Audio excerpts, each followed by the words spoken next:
China, a symbol of progress, where megacities shine, self-driving cars glide on highways, and technology leads the world.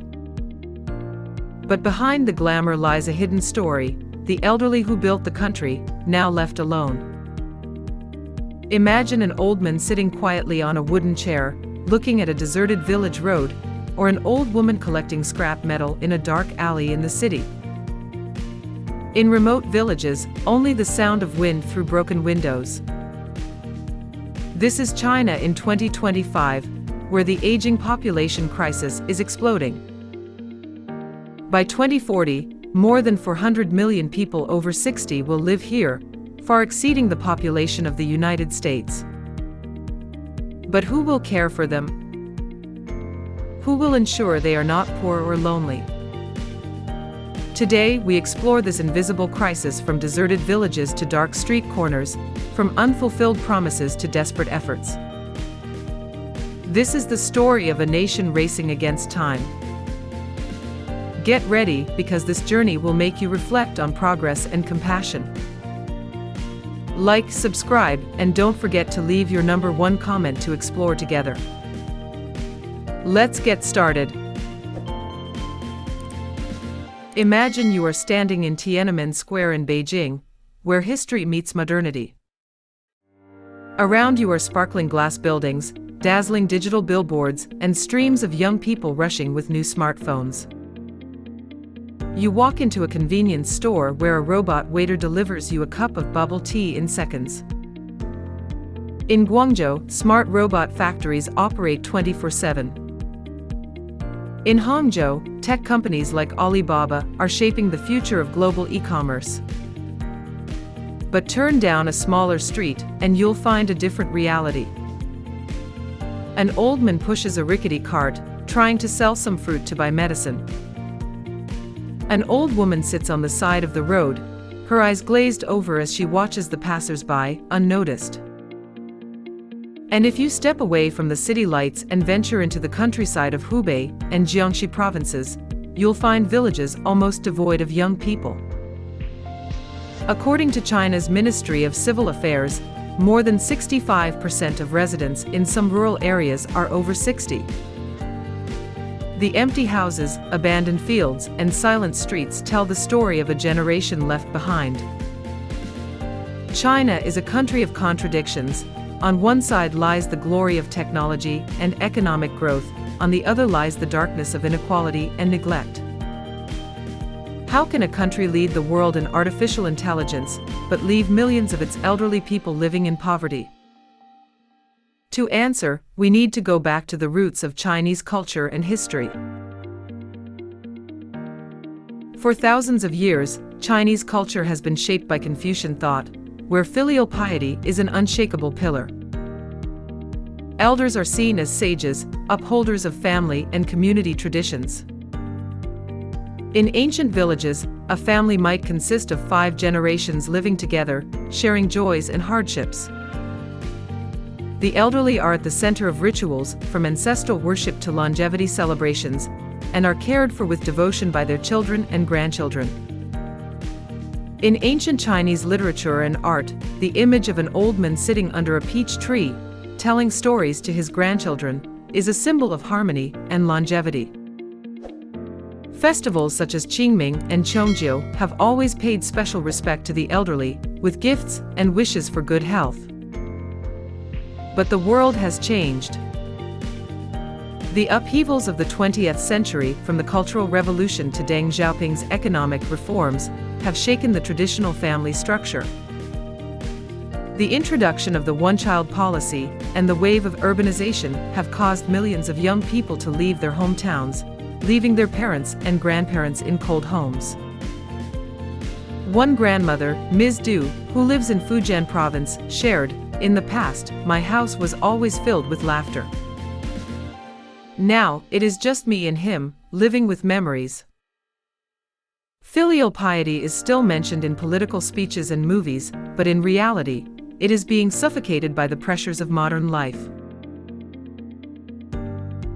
In 1980, China faced a difficult problem: how to control its population to promote economic development. The one-child policy was enacted, requiring each family to have only one child. The policy reduced the birth rate from 5.8 children per woman in 1970 to 1.5 in 2000, helping China avoid a population crisis. But it also created the demographic disaster that is unfolding today. In traditional societies, an elderly person could rely on many children to care for them. But with the one-child policy, an elderly couple had only one child, and this child often had to shoulder enormous pressures, long overtime work, high living costs in the city, and the responsibility of raising children of their own. Many young people even had to go abroad to study or work, leaving their parents alone. According to a study by Renmin University of China, more than 60% of rural elderly people do not have children living nearby.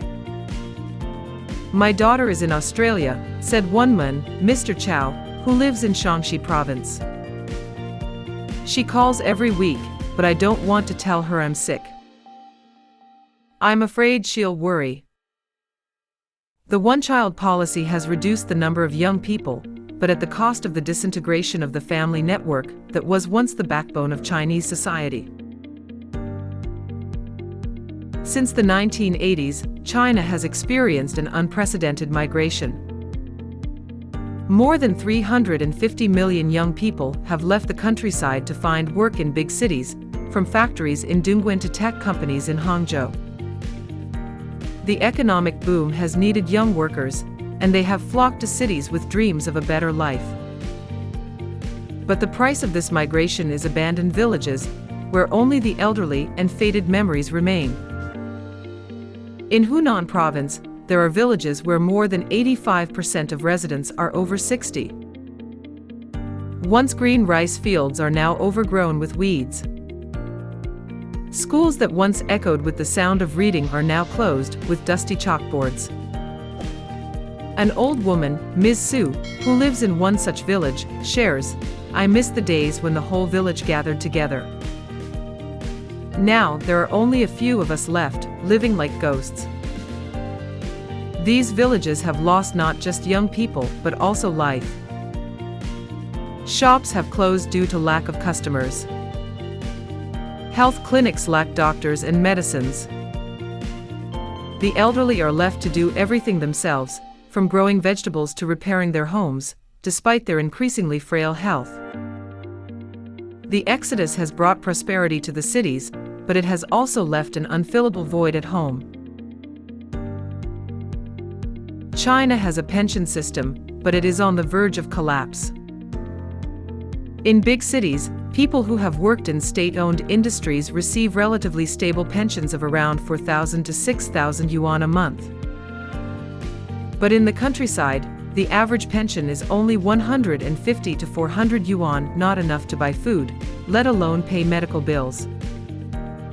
According to a report by the Chinese Academy of Social Sciences, more than 55% of rural seniors live below the national poverty line. "My pension is only enough to buy a little rice," said one elderly man, Mr. Liu, who lives in Guizhou province. "If I need medicine, I have to sell chickens or borrow money from my neighbors." The urban-rural divide is a serious problem, with poor provinces like Yunnan and Gansu often lacking funds to pay pensions. Experts predict that the national pension system could face a deficit of more than 12 trillion yuan by 2040, as the number of retirees far outstrips the number of contributors. The government has tried to raise the retirement age and encourage private pension funds, but these measures have been little more than a band-aid on a widening wound. The elderly are paying the price for the unpreparedness of a system that cannot keep up with the pace of an aging population. When the pension system fails and children cannot care for them, many seniors turn to last resort shelters, temples, churches, or charities. In Jiangsu province, Longhua Temple has become a home for more than 50 homeless seniors. Monks cook simple meals, provide warm blankets, and listen to the stories of those who have no one else to share them with. One woman, Ms. Wu, who was found wandering the streets, now lives at the temple. "I thought I would die on the streets," she said. "Now I have a place to sleep and people who treat me like family." But places like Longhua Temple are only a temporary solution. According to China's Ministry of Civil Affairs, tens of thousands of seniors across the country live in charitable facilities, relying on donations and goodwill.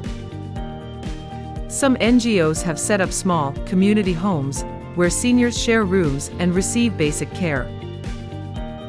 But these facilities are often understaffed and under-equipped, leaving many without the care they need. "We try our best, but there are elderly people who need doctors and medicine that we don't have," said Mai, a volunteer at a facility in Hubei province. "Seeing them in pain, I feel helpless." These shelters are a testament to compassion, but also a warning about a system that cannot meet the needs of millions. With life expectancy rising to 78, seniors in China need more medical care than ever. But the public health system is being stretched to its limits. In rural areas, many clinics have just one doctor for hundreds of patients, and medical equipment is often outdated. In cities, large hospitals like Beijing's Union Hospital are often overcrowded, with long lines of elderly people waiting from early in the morning. A serious problem is the shortage of care workers. According to the China Medical Association, the country needs 12 million more caregivers by 2035, but currently has only about 500,000. Elderly care work is considered lowly, with an average salary of just 3,000 yuan a month. "I love this job, but I can't live on this salary," said a caregiver named Wei, who works at a nursing home in Tianjin. "Many of my friends have quit their jobs to become drivers or construction workers." The government has invested in nursing homes, but more than 70% are private facilities, costing between 8,000 and 15,000 yuan a month, far beyond the means of most seniors.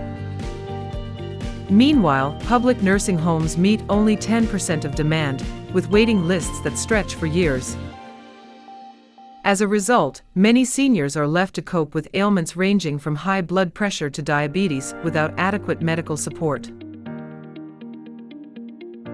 In addition to poverty and lack of medical care, seniors in China face a silent enemy: loneliness. As children leave, neighbors disappear, and communities disintegrate, many seniors fall into depression.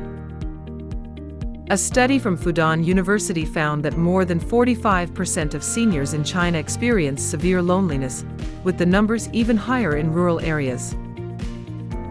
"I have a radio, but I don't turn it on anymore," said Mr. Feng, an elderly man from Zhejiang province.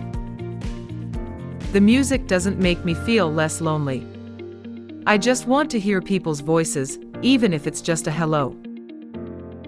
In some cities, community centers offer drawing, mahjong, or tai chi classes to give seniors a chance to socialize.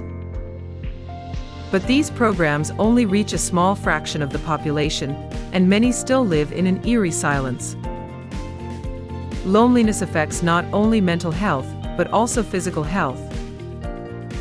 International studies show that lonely seniors are 30% more likely to develop Alzheimer's disease, heart disease, and stroke. In China, where the family used to be the center of life, loneliness among the elderly is a deep cultural wound, challenging the values that society once took pride in. The Chinese government is not ignoring the crisis. Since 2018, a long-term care insurance program has been piloted in 20 cities, allowing workers to contribute to a fund that pays for services such as nursing homes and home care. But the program lacks uniformity, with regulations varying from province to province. In Guangdong, seniors can receive medical subsidies, but in poorer provinces like Hunan, the program is virtually non-existent. The government has also pledged to have at least one senior center in every city by 2030, offering services like home visits and community activities. In Anhui Province, a care village model has been piloted, where seniors live in small homes with the support of nurses and volunteers. But these initiatives are just pieces of a much larger puzzle. With a population of more than 1.4 billion people, China needs a comprehensive reform, from increasing the health budget to training human resources. Communities are also trying.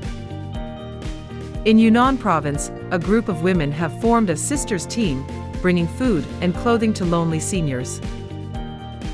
One grandmother, Ms. Yao, who received help from the group, said, "They don't just bring me food. They bring me joy." But these efforts, while valuable, are no substitute for a strong national care system. The aging crisis is not just a problem for the elderly, but a threat to China's entire economy and society. As the young population declines, the workforce shrinks, threatening the economic growth that was once the country's pride.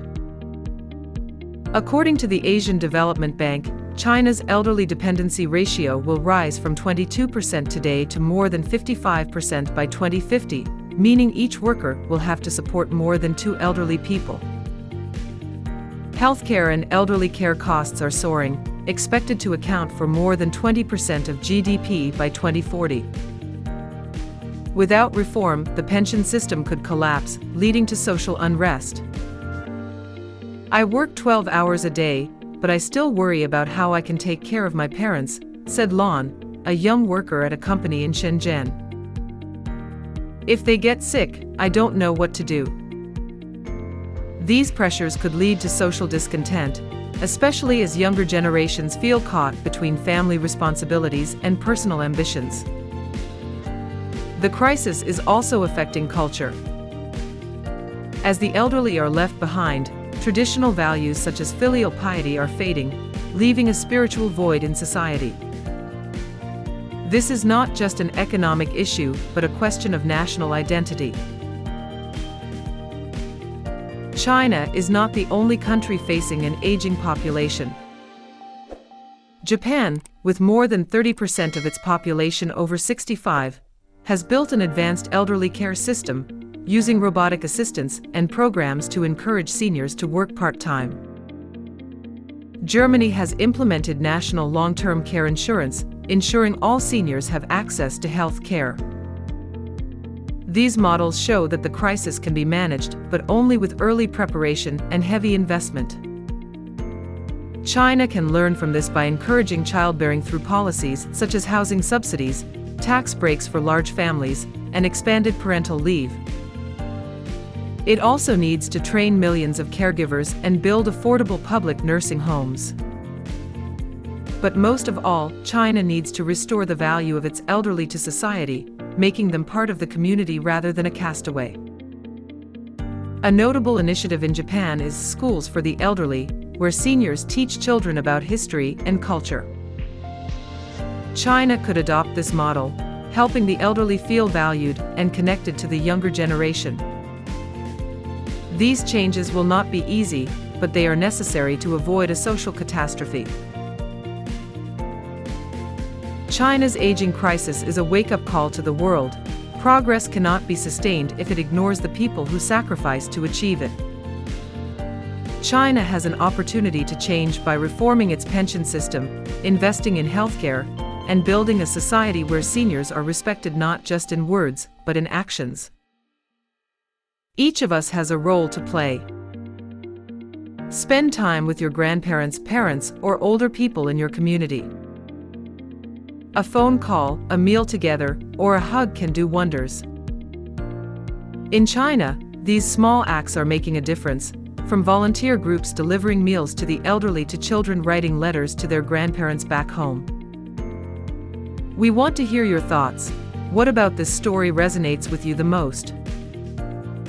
What do you think we can do to ensure that no one is left behind, in China or anywhere else? Leave a comment and share this video to spread the message. This is not just a story about one country, but a story about humanity and our responsibility to each other. China, a land of wonder and ambition, but also a place where millions of elderly people live in oblivion. From the deserted villages of Jiangxi province to the dark alleys of Shanghai, From temples that open their doors to the homeless to families torn apart by distance, this story is a reminder that progress is only meaningful when it lifts everyone up. There are countless more stories waiting to be discovered, from the hidden corners of China to global challenges. Which story would you like us to tell next? Leave a comment and let us know. Don't forget to like, share, and subscribe to continue our journey through lesser-known stories. Thanks for joining us, and see you in the next video, where new horizons await.